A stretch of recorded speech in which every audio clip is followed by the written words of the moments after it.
So, we are delighted to have Wil Wadsworth on the podcast today. Wil is well known to Stanton House. We first worked with Wil in 2017 when he was at GigaClear, one of the UK's altnet providers. Today, Wil is the Group CFO of Netomnia, YouFibre, after joining the founding team in 2020. In a record time of just 4 years, the team has raised over £1 billion in funding, over 8 separate raises, and recently completed the merger with Brisk to create the UK's second largest altnet to challenge the likes of BT. So Wil, welcome to the podcast. It's great to have you on. Yeah, thank you very much, Gareth. That was a great introduction. And thank you for the opportunity and great to be with you today.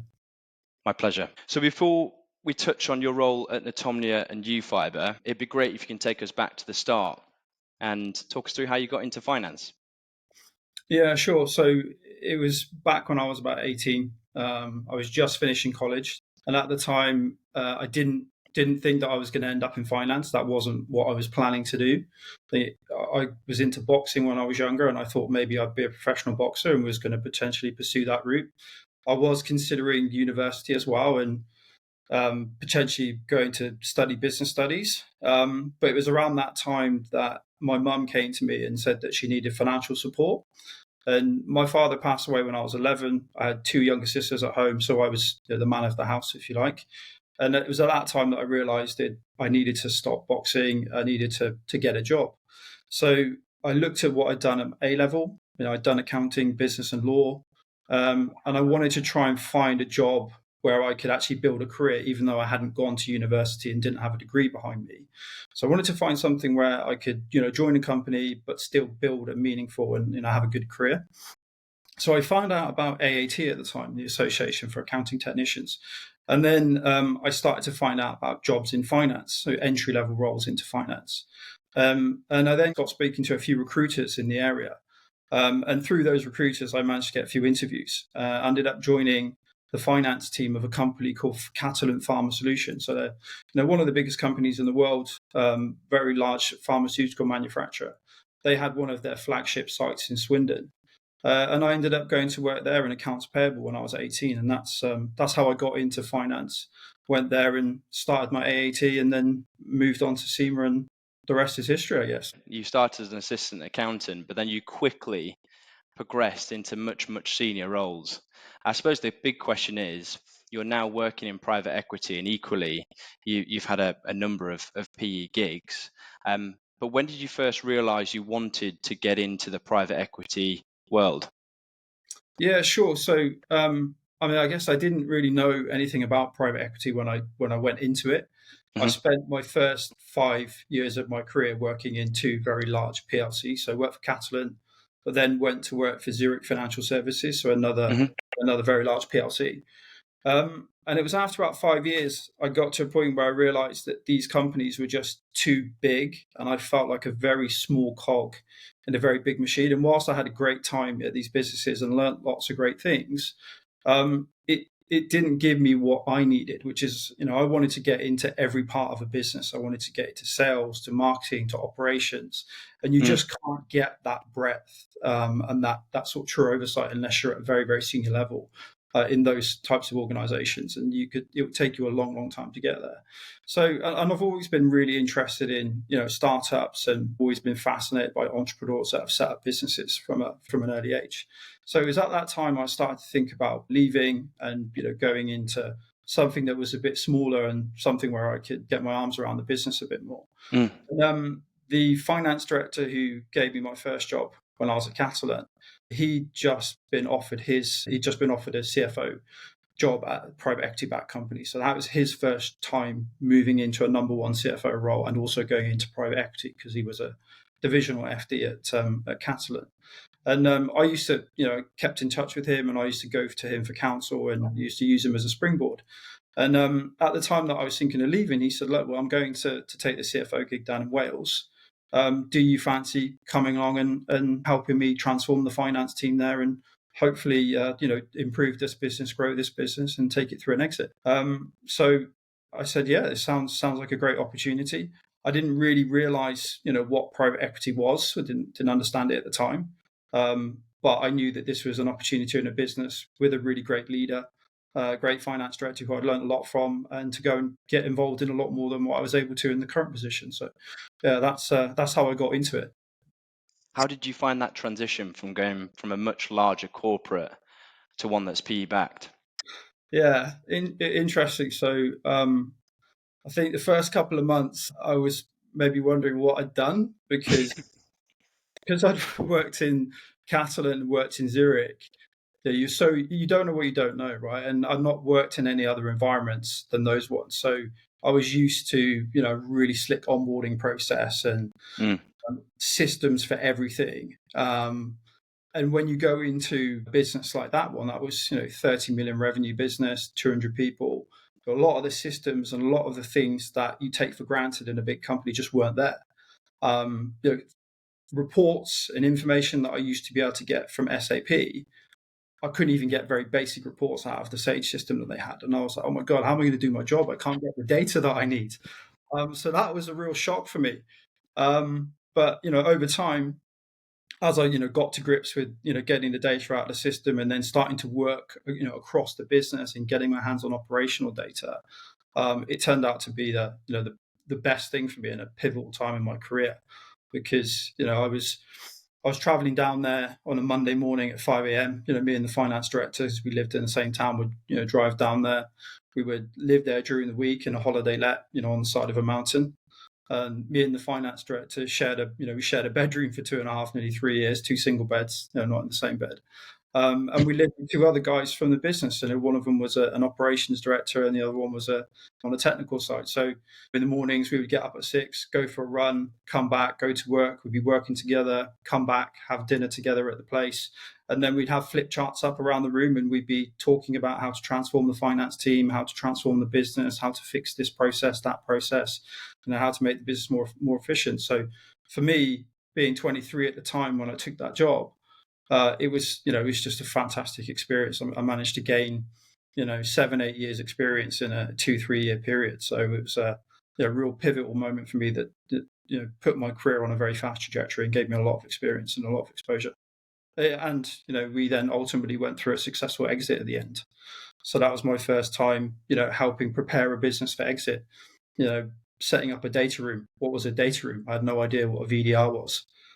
So working with advisors, preparing due diligence, preparing analysis on the business to present to potential buyers. So that whole process of what you go through when you go to sell a business, I got exposure to at a very early age.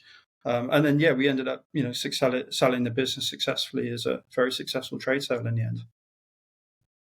Yeah, it's amazing experience to get at such a young age. And not a lot of people ever in their career can support or lead a successful exit, especially at the size and the multiple that was. So I suppose that is a real stepping stone for you in your career moving forward. So as the question that I have with that position, you work closely with the CFO and the management team to deliver that transaction. What was the biggest thing that you learned from being so close to the execs during that transaction? The biggest thing for me was just the importance of the data and the processes and things like your contracts, because when you go through due diligence, all of those things get exposed. So making sure you've got all your contracts properly signed and in one location, all your key material contracts. When they come in and start asking questions about revenue and margins, you have to have really good data and really good analysis around, where your sales and where your revenue is coming from and the concentration amongst your customers. And all that sort of type of information that investors are interested in when they're looking at your business. I mean, that stuff was all new to me. And the people that I worked with are very experienced in how to tell that story and the types of data that we needed to go and get in the business to then come back and craft that narrative and create those materials and give those insights. So I think that for me was a huge learning point, and it's something that I've taken through every other job that I've done since then. Yeah, and since then you've progressed in your career. You've held big jobs at Nationwide Crash Repairs. You've also held big jobs at GigaClear, and you were the finance and transformation director there. You've worked across a number of different sectors, from insurance to pharma, and then you moved into the telecoms space. I suppose, what was it about the telecoms market that particularly attracted you? Yeah, so that's an interesting one because I wasn't actually looking for a job at the time. I was working for Nationwide. We were 350 million revenue, AIM listed PLC. I was getting fantastic experience there of what finance looks like in a group role. So I was in the group team there.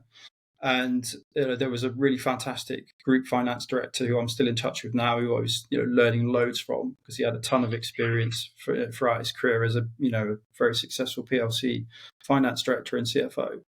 And we were doing one acquisition a quarter where we were, so I was getting a ton of experience on the M&A side as well. But I got approached through my network about this opportunity at GigaClear. It was a startup, something that I always wanted to do.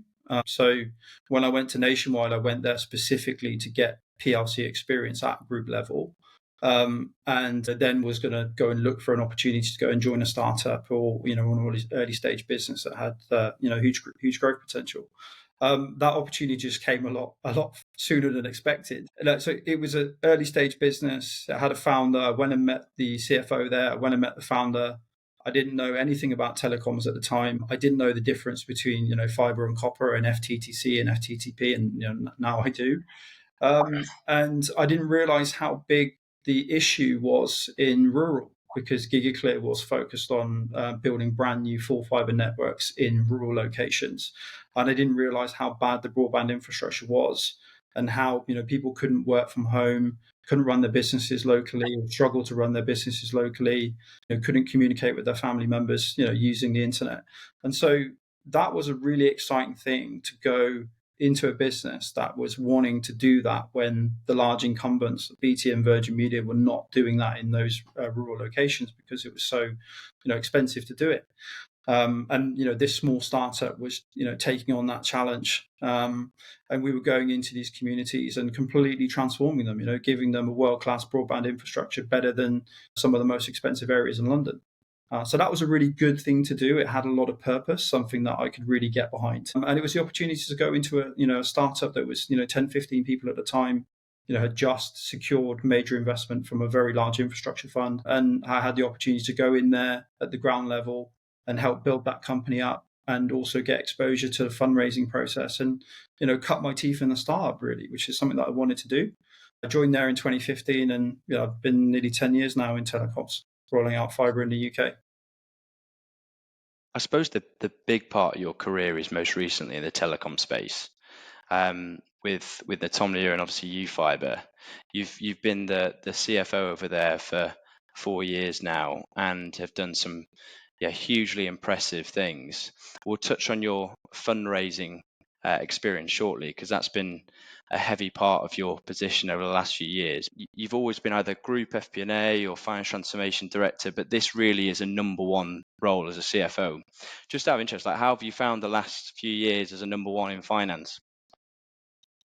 Yeah, I've not found it too bad, actually. Good.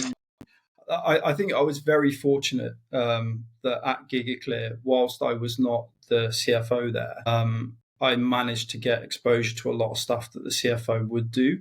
And because we had a lot of change in CFO, during my 5 years at GigaClear, I was the one often leading on the fundraising, and I was the one developing the business plans, working with the advisors. So I managed to get myself into a position that by the time I left that business, I was CFO ready. And then it was just about finding the right opportunity. So I was very fortunate that I was able to gain a lot of the experience before I became a CFO, so that I felt very ready to take on that position. And I think the most important skill set that's helped me transition and be successful as a CFO here has been the analytical skills and that ability to work with data and take data and connect dots across the organization and tell a story from what's happening in the business.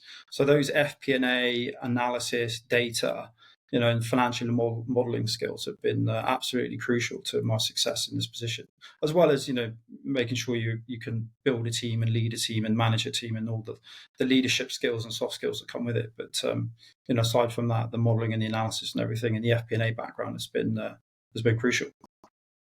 Yeah, leadership is crucial, but the one thing that you mentioned there is around the data, especially in private equity. That is often the biggest thing that investors look for, because when you prepare for an exit, you almost have to prepare on day one of joining the business, and the data quality, your models need to be super accurate. And to effectively budget and forecast the business, these are all fundamental criteria of a successful CFO. So um, yeah, there's no surprise why you've done so well. And I suppose in terms of your experience recently, as we touched on at the start of the conversation, you've had a tremendous amount of success when it comes to fundraising, and that's what I'm quite keen to explore with you, because you've raised over £1 billion at Netomnia and YouFibre, and not everyone in the market has done anywhere near that. So, can you just walk us through your fundraising journey at Netomnia and YouFibre? Yeah, sure. In the last 4 years, the first fundraise was closed on October 6th, 2020. And then since then, we've completed eight fundraisers in total and raised, as you say, £1 billion, equity as well as debt, and different forms of debt. So we've had we've raised some money from credit funds, and now more recently, we've got a group of senior lenders supporting the bank for our banking club. We've also got a different mix of private equity investors as well. So we've got some very major infrastructure fund, as well as some more traditional private equity. So got a really interesting, very supportive investor base for sure. And yeah, we've raised a lot of capital. And I think the industry that we're in, you need a huge amount of capital. We're building broadband networks all over the UK. It's a huge construction project that requires millions of pounds. If we go and build in, one part of the UK or one town in the UK, take, Cheltenham, for example, it's anywhere from £5 to £10 million just to build a broadband network to all the homes and businesses in that area. And we're building in, over 150 of those towns across the UK. So it's a huge capital investment. So you need to raise a lot of capital. But the approach that we took was to raise a small amount of capital day one, to minimize equity dilution, because you could go and raise, 300-400 million pounds, but give away a lot of the business and a lot of the governance rights. So we decided to do it the hard way and raise a small amount of money, give away a small amount of equity, but retain control of the business. Take that money or take that equity, bootstrap the business, go and create some value, and then come back for the next raise at a higher valuation. And so that was the mentality that the original founder Jeremy had, and it's the same mentality that I had when I joined him. So we were able to then raise that first investment, which was £15 million, along with 5 million from the founders. So we had 20 million of cash. And just to put that in context, now my burn rate is 20 million a month. 20 to 25 million a month. So that's 1 month of trading for us, or rollout of the network. And then, a few months after closing that fundraise, we went back, found another investor, a really great investor, who was able to give us a 25 million, and then 5 million more from our existing investor. So at that point, 6 months in, we had 50 million of equity. And at that point, we decided that we wanted to go and raise some debt financing. But we were talking to senior banks and trying to get some of the big names to support the business. But the problem is, because we were early stage, and the business was not mature and not at scale, it was very hard to convince senior lenders to come and back the business. But we knew we wanted to minimize the equity dilution and raise some debt financing to take us to the next stage. So we managed to convince a credit fund to come and back the business. They gave us a lot of capital. So we managed to get 73 million from them. And that was on a non-cash pay basis, so what's called PIK, or payment in kind. So the interest accrues, but you don't have to pay it out. And that was fantastic for us, because it meant we had 73 million of cash that we can now go and use to build the network. And the more and more network you build and the more customers you get on the network, the more valuable the business becomes. So that fundraise we closed in September 21 then gave us the capital to grow the business to 300,000 premises, and allowed us to then secure the next equity raise, where we were able to bring a very large infrastructure fund called Digital Bridge to back the business. That was a major investment for us. So at that time, we secured 280 million, 255 coming from Digital Bridge, and the rest coming from the existing shareholders. That 280 million then gave us the capital to go to well over 1 million premises at that time. Then we were able to go back to the debt market and raise the senior financing, because then we'd grown the business to a bigger scale, but we now also had a very, very reputable sponsor in Digital Bridge.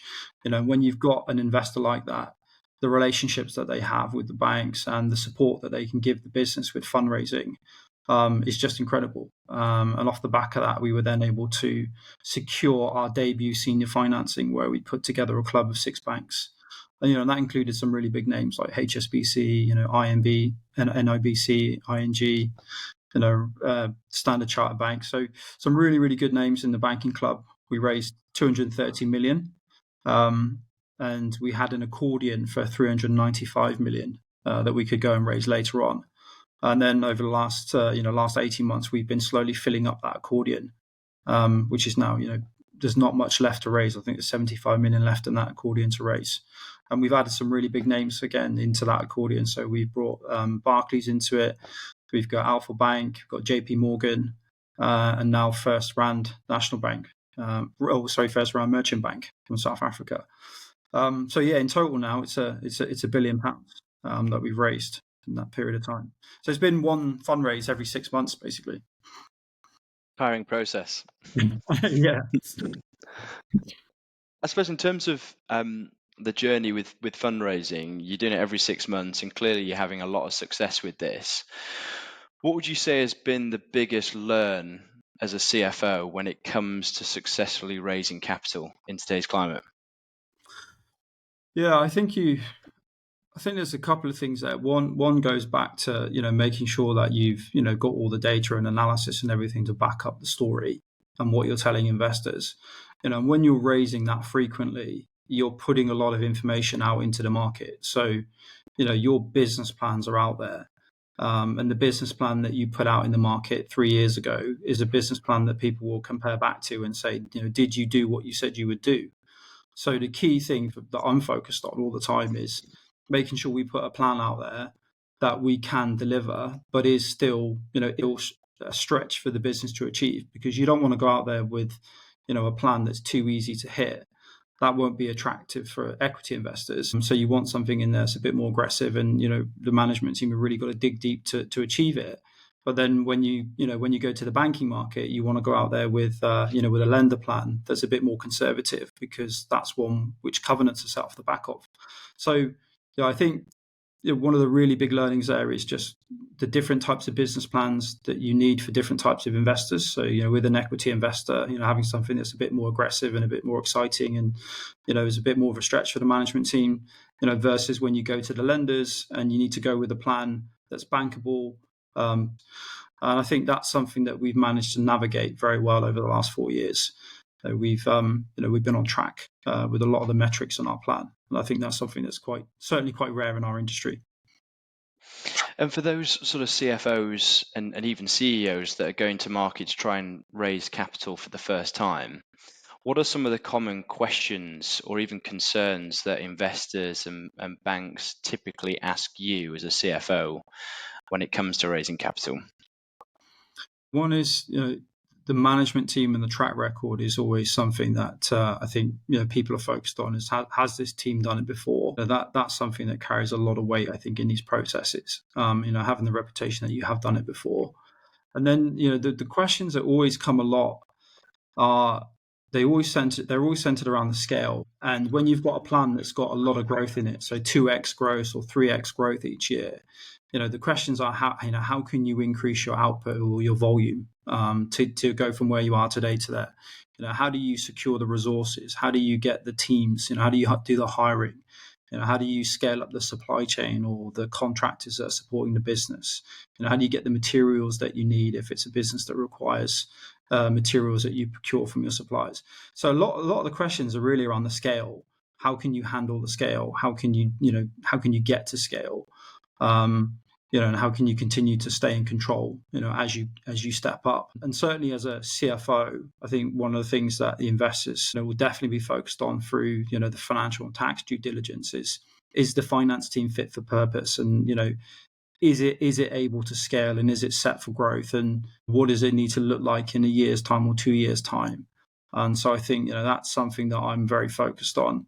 It's something that I've tried to do early on, is build a team that can scale with the business, and as we go through each stage of growth, that team is not getting outpaced and outscaled. And does those conversations change when it comes to having conversations with investors as opposed to banks in terms of the questions or concerns that they have? Yeah, so I think with the investors, of the equity investors, it's probably more about the scale question, and how do you get there, because you've given them a plan which is going to be a bit more aggressive, and they're going to they'll likely know that it's a bit more aggressive and there's some optimism in there, so there'll be a lot more questions around that. While with the banks, they just want to know that their money's secure, and they're going to be able to earn their interest, and we're going to be able to refinance them at the end. So with them, it's just more about demonstrating that you can hit the numbers that you've said. Going into a debt process, you really want to go into it with a plan where, if the process takes 6 to 9 months, through that process, as you're completing each month and you're getting another month of actuals, you can show every month that you're on track and you're hitting the numbers that you have in your plan. And that gives a lot of confidence. So I think the thing there is really, can you do what you said you would do, and is it bankable really, and is it realistic? Yeah, the realistic piece, I imagine the biggest thing that they assess your business plan against, especially in the current climate, because you don't really know what's coming around the corner with everything that's going on in the economy. I suppose the question that I'm also quite intrigued to understand is, you've done this well, and the way you sort of articulate this, it's almost seems pretty straightforward, but it's far from straightforward raising capital. Have you had any pretty challenging fundraising experiences over the years? Yeah, which one to choose? Yeah, so there's a couple. So the first fundraise at that we did after closing the first deal at Netomnia and YouFibre. That process was pretty tough. So I had my first child was born on the 1st of November. Yep. We were in fundraising. We were in COVID as well, so we were in lockdown, and we'd only raised £15 million plus 5 million from the founders. So we only had 20 million of cash right at the start. So we needed to get our next fundraise closed pretty quickly, because we were running out of cash, and we had one investor that given us a term sheet, and we were very well progressed with, and we hadn't gone and run a full process, so we hadn't gone out and found lots of different investors, and had lots of options, and we kind of put all of our eggs in one basket with this one investor, and the deal fell through. It started to get very challenging towards the end, just as we were going into discussions around the legal documents. So that was a really quite a scary time, because if we didn't manage to find somebody else, that could have ended before it really got going. But luckily, we through our network and through relationships, we managed to find another investor who was able to come in and back the business very early on. They were ex-operators, so they built the largest fiber network in South Africa. So they'd been in the seat that me and the CEO had been, and so when they came in to look at the business and due diligence, they were able to move very fast, and because of that, we were able to recover the fundraise and get the capital that we needed. So that was a pretty hairy moment.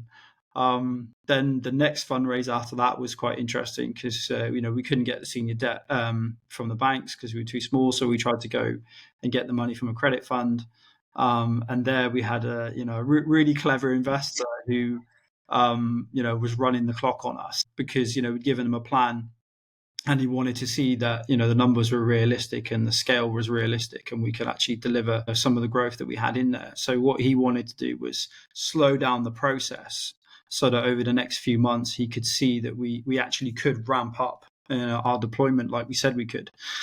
But fortunately, we were able to, and we did show the growth that we had in the plan, and we were able to hit the numbers that we said we would hit. And then ultimately we managed to secure that fundraise a bit later. But again, that was also a difficult time, because as each month was going by, you were losing another month of runway on your cash. So if we didn't get that deal over the line, we'd have been pretty stuck at the end of the process.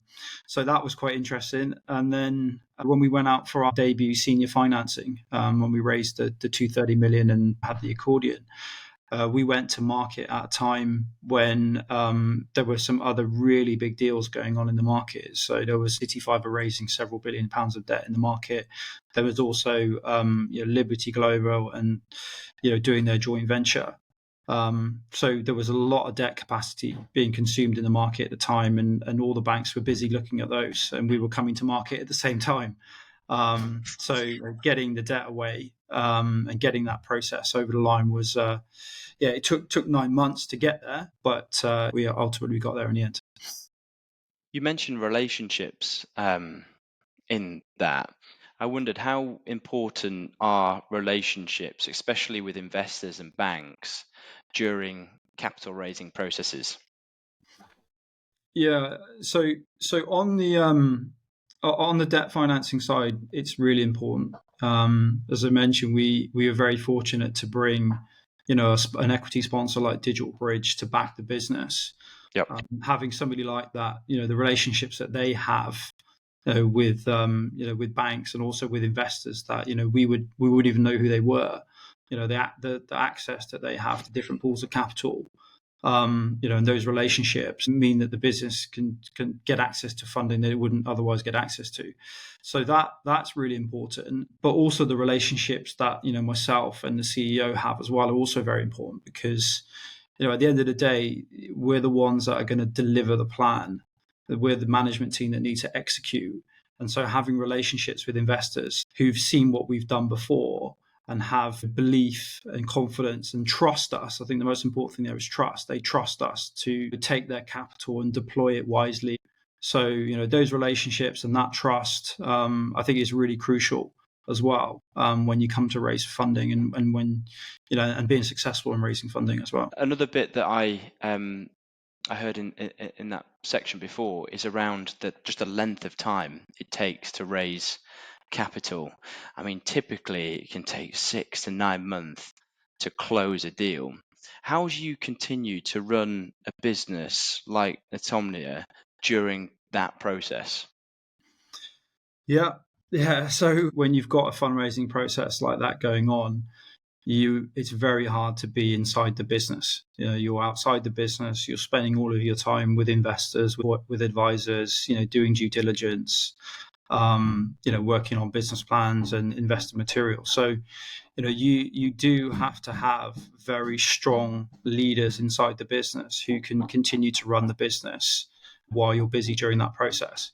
And so very early on, we put in place finance directors and MDs of the Netomnia business and the YouFibre business that could run the day to day while we maintained oversight of what was going on, but allowed us to be doing the fundraising and be away from the business. That does mean that you incur more cost early on than you would otherwise, because you have to put more expensive and more senior people into the business early on. But that was necessary for us to succeed and for us to carry out the fundraising strategy as we have done.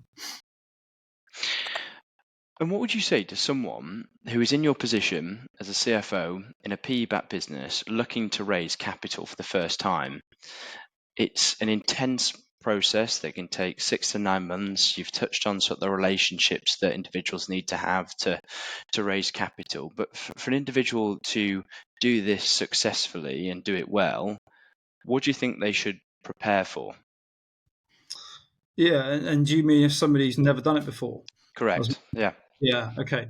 So I think there's a couple of things that you can do. The first one is try and hire somebody into your team, either a corporate finance manager or head of corporate finance or FP&A person, somebody in the team who's not involved in the day-to-day running of the finance team. And ideally somebody who has been involved in private equity before. But even if they haven't, somebody who's very analytical, very good with creating analysis, creating visualizations that can show trends and tell the story, and has the modeling skills as well. So I think having somebody dedicated in your team to handle all of that stuff and handle all the requests that you're likely to get through the process, whether it be due diligence or requests from investors, having that resource in your team, I think is really, really crucial.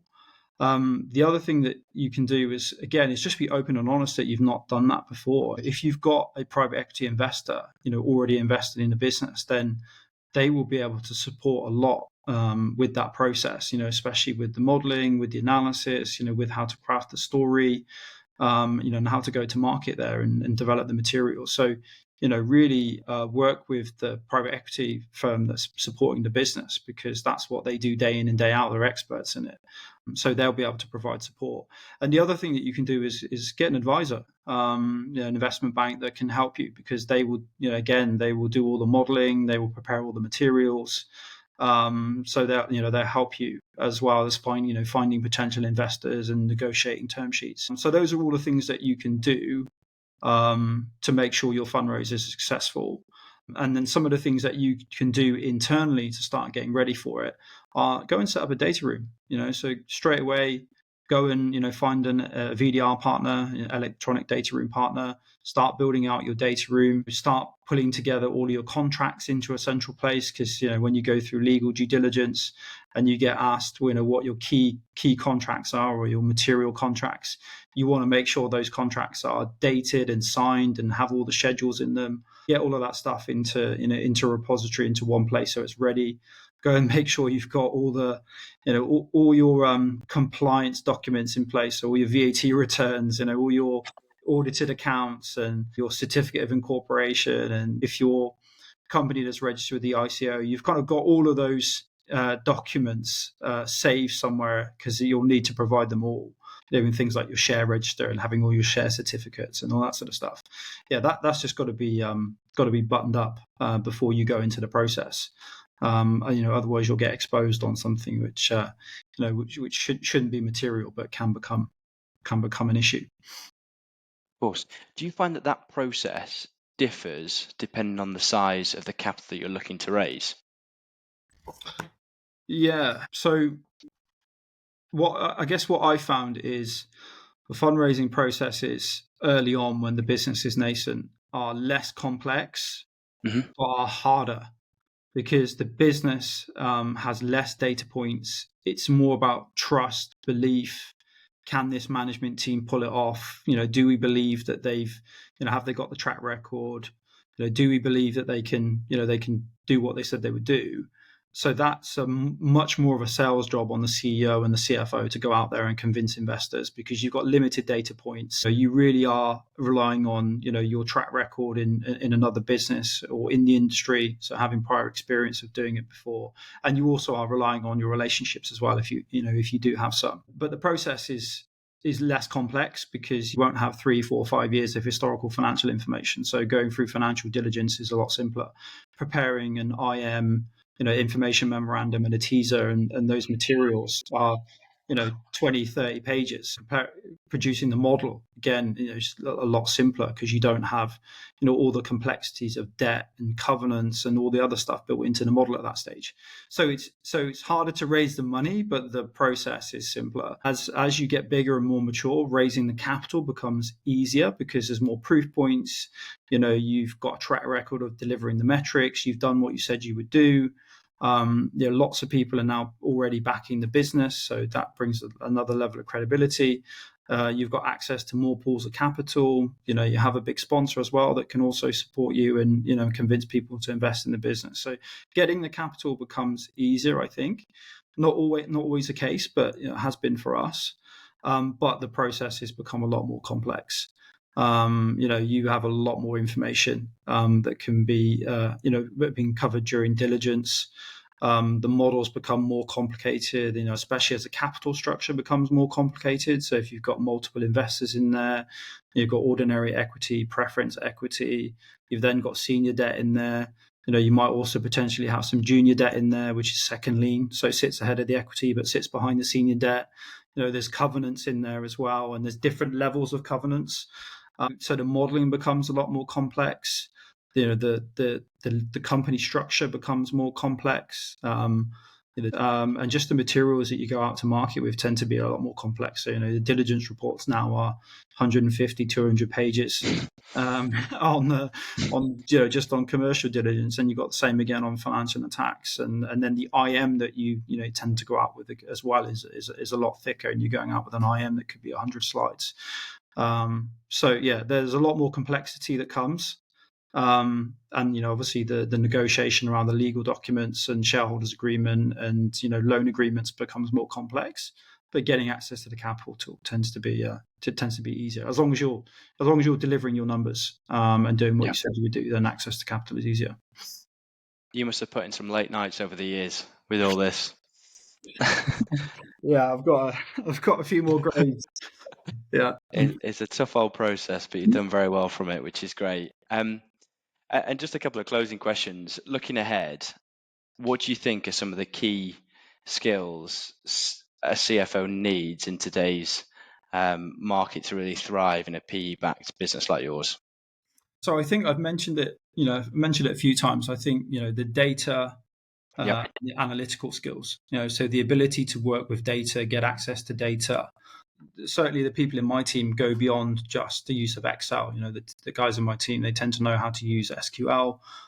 They can query databases directly and pull information from operational systems, from financial systems, and then blend it together and use tools like Power BI and and other data visualization tools. So I think that's a really crucial skill set. I think the analytical mindset. So it's not just having the ability to work with data, but actually how to understand what that data means and how to tell a story from it and how to use it to connect the dots. So taking operational data, blending with financial data to tell the story, to say to people that this thing that you're doing over here operationally is having this financial impact, or why are we selling more successfully in with one customer or in one region versus another, and being able to then dig deep into that and understand really what are the drivers. Is it the demographics in the area? Is it the types of customers? Is it the pricing? The level of competition in the area? So these are all the types of analysis and questions that you'll get. So having the skills to be able to tell that story and get in under the hood of what's actually happening in the business and what the real drivers are is crucial. I think that the financial modeling skills, I think, are really crucial. It goes way beyond just the three statement modeling, especially when it comes to modeling the capital structure and as I mentioned, modeling in different forms of debt into the plan, and trying to work out what the optimum capital structure is. So the financial modeling skills are become also very crucial. And then the last one is the presentation and the storytelling. You have to be able to, craft that model, have all the data to back up all the assumptions in your model and all the trends, but then also be able to, turn all of that data into, visualizations, into pictures that can tell the story. And then you have to be able to go and tell that story. You have to be able to get in front of banks, get in front of investors. Sometimes you can have 10, 15 people on the call, and you've got to then also be able to take people through the story, explain numbers, explain what's happening in the business. So, being a storyteller and having strong presentation skills and communication skills is also really crucial. Just closing, Netomnia, YouFibre. At the start of the conversation, we touched on the fact that you've just merged with Brisk, which is amazing. But what are the plans for the business over the next sort of 18 months? Yeah, absolutely. So really, really pleased that we got the merger done in August. Fantastic team on the Brisk side, really great management team that we've got to know over the last 18 months. So with the merger, we're fully funded to build to 3 million premises across the UK. So that's 10% of homes and businesses across the UK. We're also funded to get to 1 million customers on the network. So that's a very meaningful customer base. If we got to 1 million customers now, we'd be the 6th largest ISP in the country, behind the likes of, BT, PlusNet, Vodafone, Virgin Media, TalkTalk. So it put us right up there with the big ISPs. And so we're about halfway or 2/3 of the way through that plan. We'll aim to get to 3 million by the end of next year, and then carry on adding customers to the network. But look, we would love to do more than 3 million. So one of the things that we're looking at now is how can we increase our business plan to go even further than 3 million homes and cover even more of the UK and have even more customers on the network. I think we've got some big milestones coming up as well. So next year, towards the end of next year, so Q4 is the first time or the first month where we'll go EBITDA positive, which is Fantastic. pretty much 5 years. If we get there in October, it'll be 5 years exactly from the first fundraise. So 5 years to get to profitability. And in terms of revenue next year, the business will be about 100 million revenue next year, and then going upwards from there. So yeah, it's been a crazy journey, but it's all looking positive at the moment. What a journey it's been over the last 4 years. And finally, altnet space. What do you think of that market, and what do you think will happen over the next few years? Yeah, there's some really great businesses in the market. There are some very scaled players in the market along with us, and there are different parts of the market. So you've got the London market, you've got the rural space, and then you've got the sort of urban and semi-urban. So the rest of the UK outside of London and outside of rural. So you've got three very distinct markets there. You've got very strong players in each of those markets. So you can definitely see that there will be a lot of consolidation in the market over the next couple of years. I think we'll end up with some form of rural champion. So one network operator there that consolidates up all the network. A similar thing might happen in London, and then a similar thing outside of London. So there will be a period of consolidation where some larger players start to merge and become even bigger. And then ultimately, by the end of the decade, we're heading towards all of those players merging together and creating the third national network in the UK. So that's the view that we have anyway. Exciting times ahead. Best of luck with your journey, Will, and thank you for your time. Great. Thanks a lot, Jared. Great to be here. Just